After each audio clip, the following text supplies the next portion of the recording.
Welcome.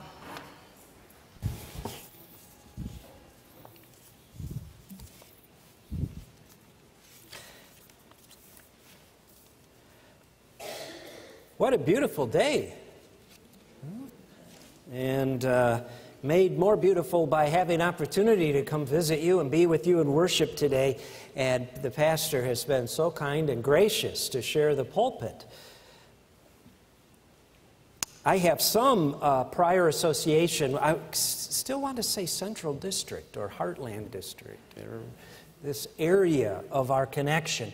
I was a newbie pastor living in New Jersey when I received a call from Mount Pleasant, Michigan in 1987 to come back and serve one of the churches out in Mecosta County.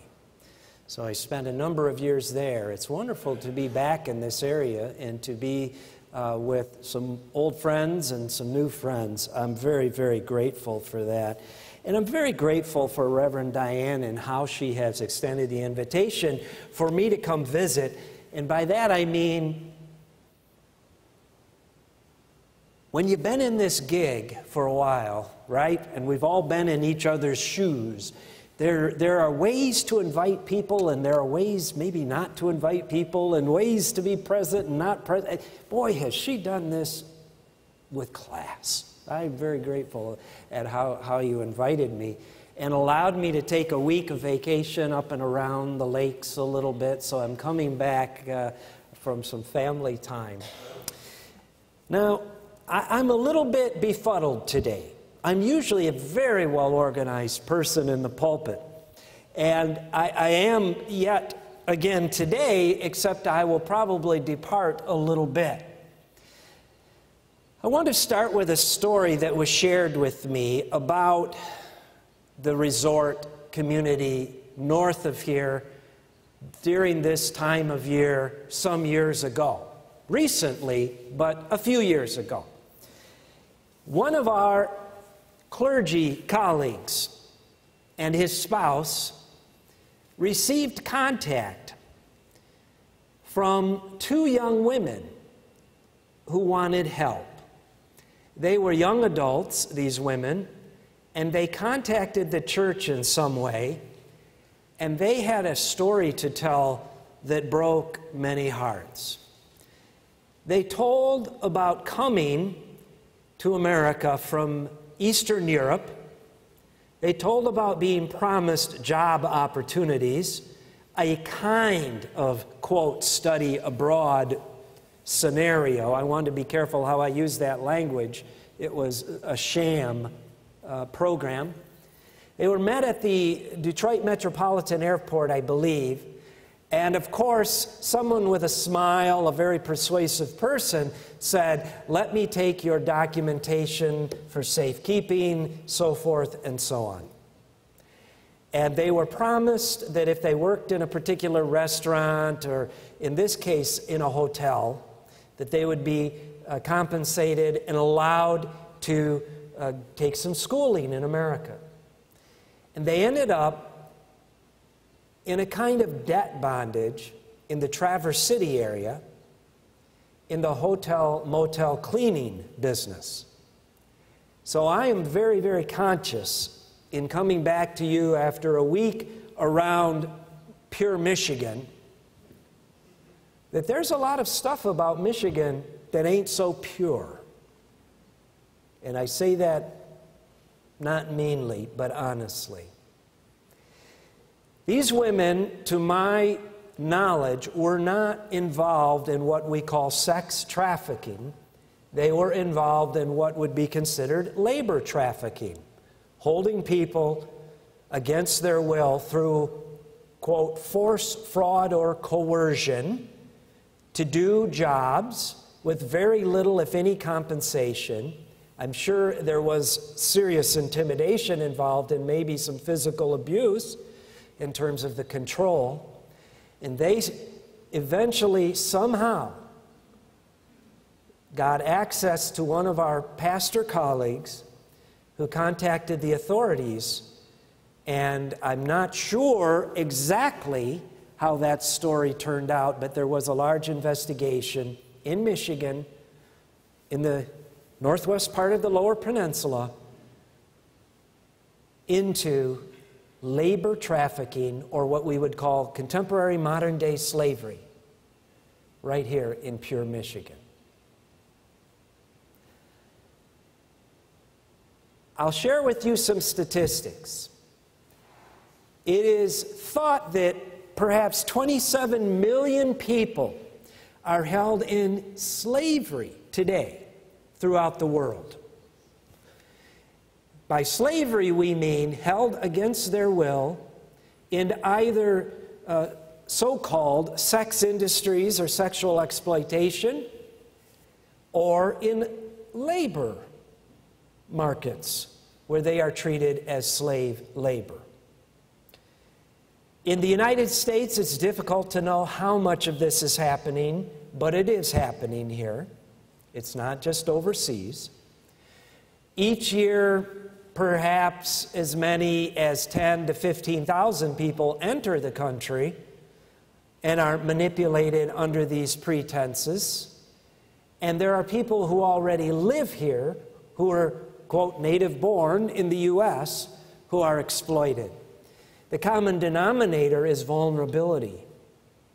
And so people without resources and opportunities, and as Pastor has alluded already, often children, are exploited through this horrible, horrible stuff. Human trafficking is slavery. And it's interesting to hear the way that word is tossed around these days. You'll see newspaper reports that will say people who were held in slave-like conditions, or people who were treated almost as if they were slaves, because the common narrative of our nation is that this formal system of bonded labor called slavery ended in 1865. And perhaps that form of it, in our nation anyway, ended in 1865, but it has thrived in other forms. And I don't believe it's hyperbole to call it slavery. I'm also very conscious this morning that we are in worship. And I want to be careful how I say this, but I've been around the connection long enough to know that when a guest preacher comes, oftentimes it becomes a lecture on a particular issue. And there's some of that I owe you in terms of the pastor having invited me as somebody who works in this particular area as a ministry, but we're also in worship. And so I hope you will pardon me if most of what I have to say is about the gospel. Human trafficking, or modern-day slavery, is not really simply an issue. It's not one more issue. I'm struggling with that because I've got a reputation. I may have more than one kind of reputation but I'm now thought of as the trafficking guy, the fighter against slavery, one of many. And I understand that, but I'm a reluctant activist, really. I'm a reluctant activist not because I'm confused about my position or how I feel about people and human rights and dignity. I'm reluctant just by personality because I'm sort of a bookish character who is at a college and doing both campus ministry and teaching, and now I'm involved in things that are not necessarily that theoretical, right? So I'm struggling with this. But it's out there, and we have to address it just as we need to address other things and dynamics in the church. Pastor read these parables, and you know, the parables are probably the most dangerous parts of Scripture. I'm not sure that claim holds, but they're certainly very dangerous. And they're very dangerous because we often think that we know what they mean already. Right? And I have held these two parables in my hand for the last few weeks and have spent a lot of time thinking about them and consulting some other sources and so forth, and they change on me.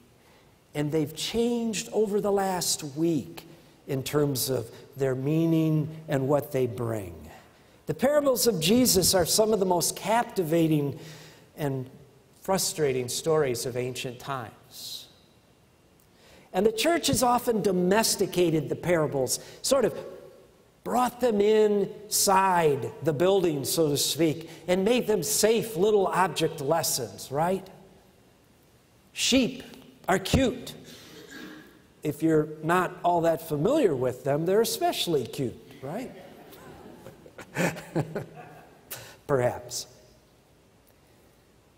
And this story of the woman searching for a coin seems so humble and humbling at the same time to those of us that read it. Now, the word parable comes from the Greek, meaning to lay side by side. And some scholars will tell us that the term parable is probably invoked to say, well, the truth of God is like this. You have the truth of God, and you put it beside a story, and the story helps, quote, illustrate the truth, because we know how foggy and mysterious truth is, right? What is it anyway, right? Pontius Pilate, what is truth? Yet also, I think the parables,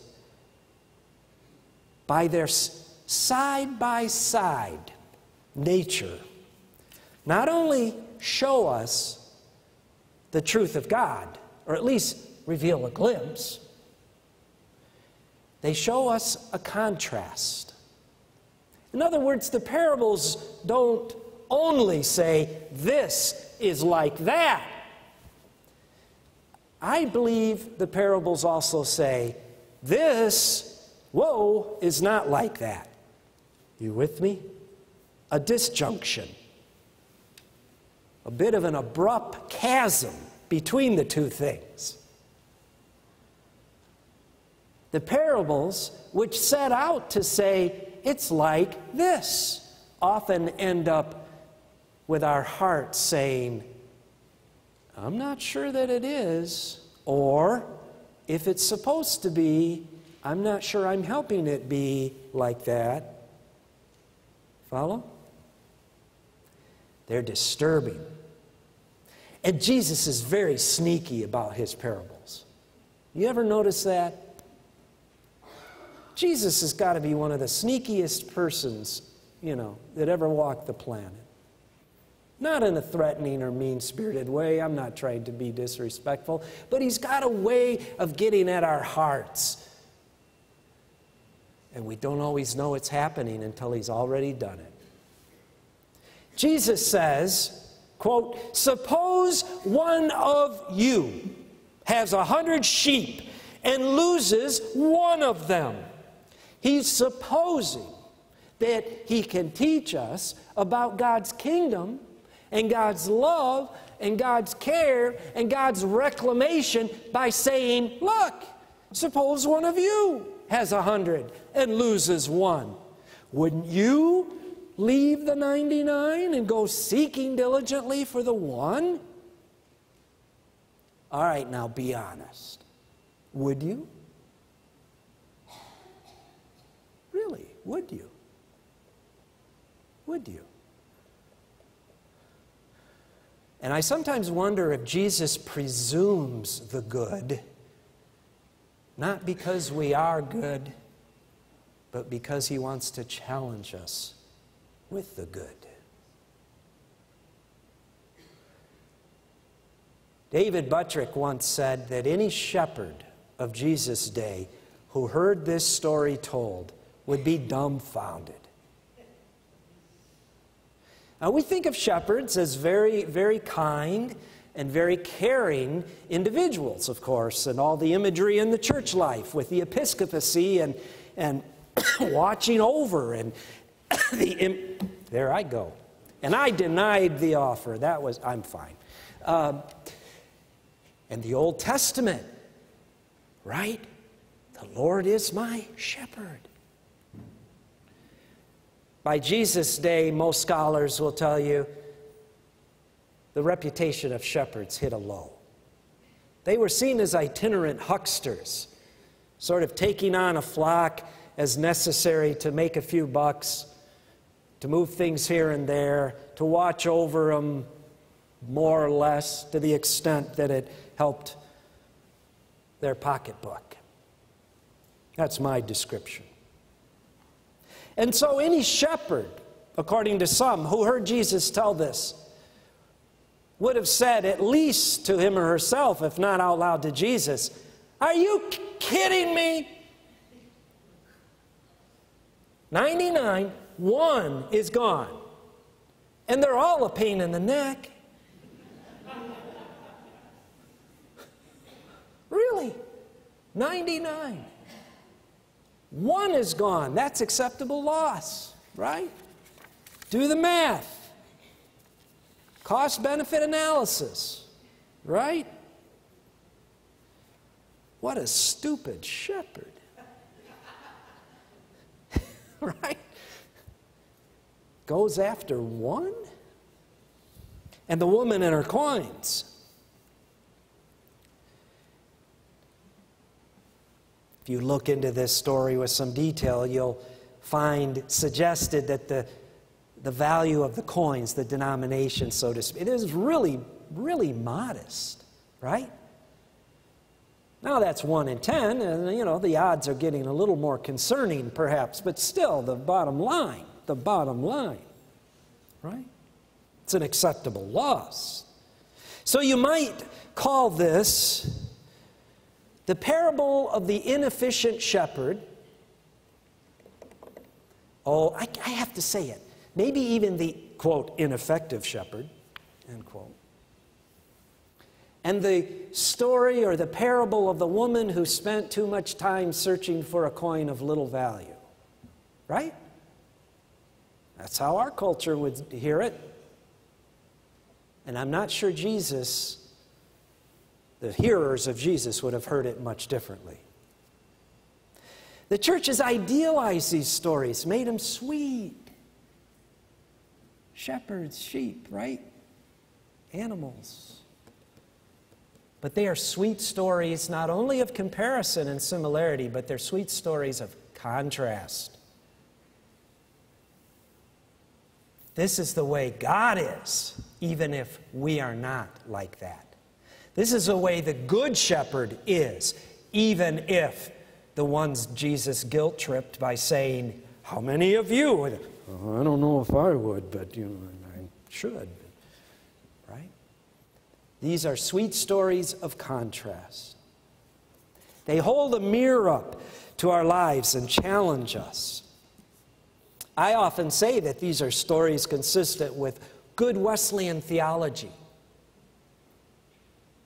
Because in our Wesleyan tradition, we believe, as a matter of tradition, in what is called unlimited atonement. Meaning the love of God is offered for all, each and every. You know, there are Christian groups that teach a limited atonement. Only the elect will be saved. We don't, I feel this is like speaking a foreign language these days, right? Because, and I don't mean just here, but in any congregation. We don't talk about doctrine that much, and yet, what does it say if we believe that certain people are written off or able to be written off and other people are more important, right? The Wesleyan theology says, no, the love of God is offered for all. And one of my favorite preachers of all time and theologian and a philosopher, Asa Mahan, who happened to be the first president of Adrian College. There's the Adrian College commercial I wasn't trying to. Asa Mahan took it one step further and said, you know, the love of God in Christ is offered to each and all. But not as some soggy, foggy generality, but as a specific, personal care and concern. Right? Quote, the redemption of Christ has a special regard to each individual as if that one individual was alone concerned in it, end quote. If you heard the old saw, if you were the last person on earth or the only person on earth, Jesus still would have gone to the cross for you. That's what he's saying. We need to take the theology seriously. There are no acceptable losses when we are talking about God's people. You with me? We live in a society that celebrates the sacrifice of the least powerful, the most vulnerable, the lost, people without resources and voice, so that others can have more than they need. Can I say that again? We live in a society that celebrates the sacrifice of the least powerful, the most vulnerable, the lost, people without resources and voice, so that others can have more than they need. And I'm pointing that indictment and examination at my own heart. We say it's a sad thing if someone is treated like a piece of property, but by and large, society's okay. It's a sad thing if somebody's exploited, but by and large, society's okay. Well, that may be the way our culture acts, and that may be the way the church even acts at times. But let's be clear, it's not the way God acts. There is no acceptable loss when it comes to the value of human beings. I don't think we're going to stop the problem of human trafficking or any other exploitation until we get our theology right. That's one of my ways, I guess. Maybe I'm just trying to rescue my egghead bookishness by going back to theology. But I think until we get the theology right and have it live in our hearts, we're always going to live in a world where there is some exploitation.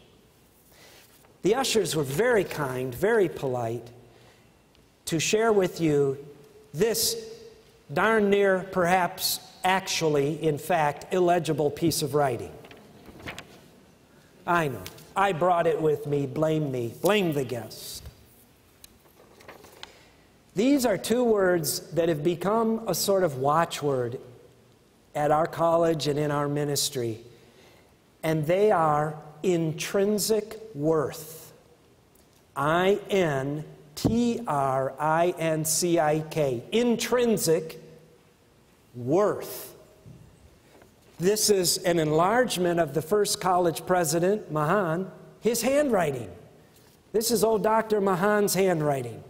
You would never want to read this guy's response to your philosophy examination. But he says some powerful stuff.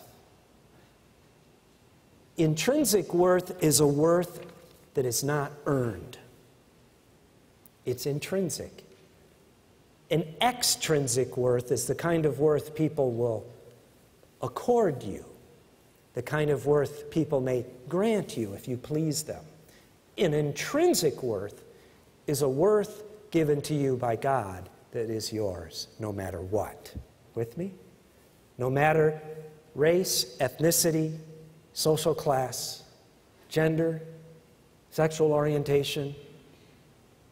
This is the kind of worth that says Jesus Christ lived, died, and rose for each and every, not just some generalized all, but each and every human being.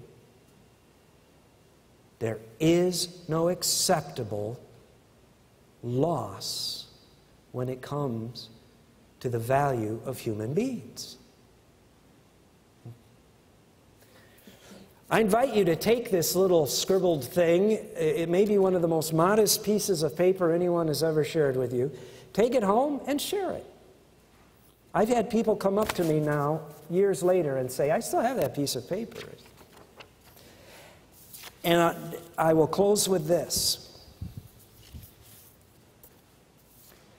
Until we get our hearts right and understand that God is a God of the 100, not the 99, and that God is a God of all 10 coins, not 9 of 10,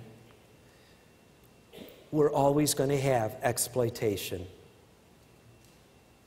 And people who are vulnerable and least powerful, considered by society and culture so-called acceptable loss. But if we get our hearts and minds straight, we can do something about this. I'd be happy to visit with folks about particularities and practicalities of doing something about it, but I wanted to deal with the gospel today and what it has to say. So I invite you to go home and to ask yourself, do I really, really, really believe in the intrinsic worth of each and every human being? Amen.